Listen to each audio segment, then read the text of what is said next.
Hello and welcome back to my channel. Today we are going to look at how to do the woven stitch. And as you can see, this is a really cool pattern, especially if you are using multiple colors to be able to really show how the texture and to give that more woven appearance. When you're using the stitch, I would recommend a larger hook than is recommended because it does curl, as you can see here.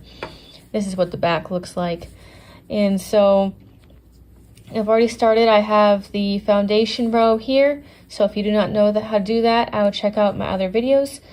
Also, if you do not know how to use the knit stitch or the full stitch, I would also recommend checking out those videos because that is what this project uses, or this stitch, excuse me. So to get started, I'm going to do a row with the knit stitch, and so I'm going to skip this first bar here. I'm going to go in between these two bars here, grab a loop, pull through, and I'm going to do that all the way across as my knit row.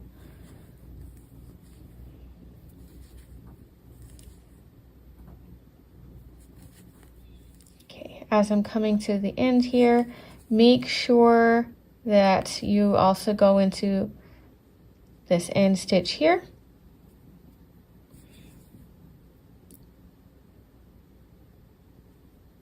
I can get this to come out. It's being uncooperative. There we go. Then once you have finished, you are going to do your return pass by yarn over, pull through one, and then all the way to the return, you're going to yarn over, pull through two. Stop though right before the finish because we are going to switch colors in a cleaner method. Once you have two loops remaining, you're going to take your second color, you're going to yarn over and finish that last stitch just to have that clean transition. It also looks really nice in the edge here as it alternates colors. And so I'm going to pull this thread back here. And so now for this row, I'm going to do the full stitch. I'm going to skip these two right here. And I'm going to, for the full stitch, just as a reminder, we're going to go in between stitches right underneath those horizontal bars all the way across.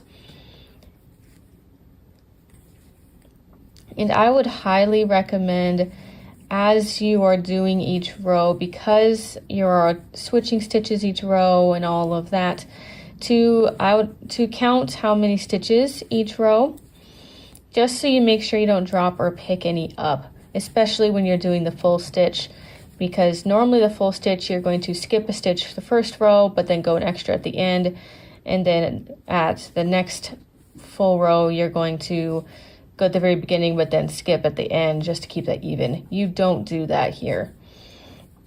Instead, you are just going to go to the end as well as here.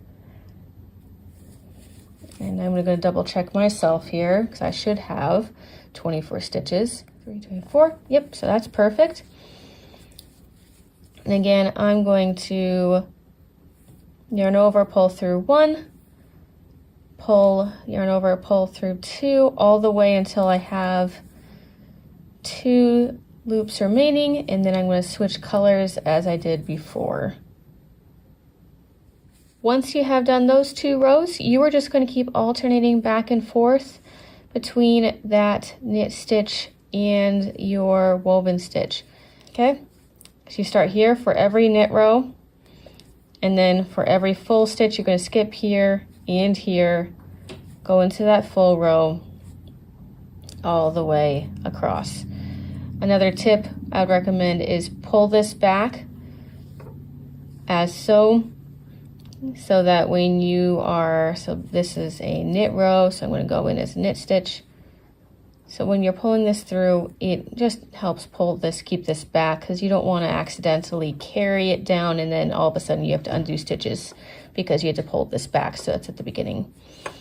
But overall, I hope that this is helpful. I think this is a very pretty stitch to give that woven appearance, hence its name. If you have any questions, please let me know in the comments below. Please like and subscribe to see more of my videos. And thank you so much for watching and have a fantastic day. Bye!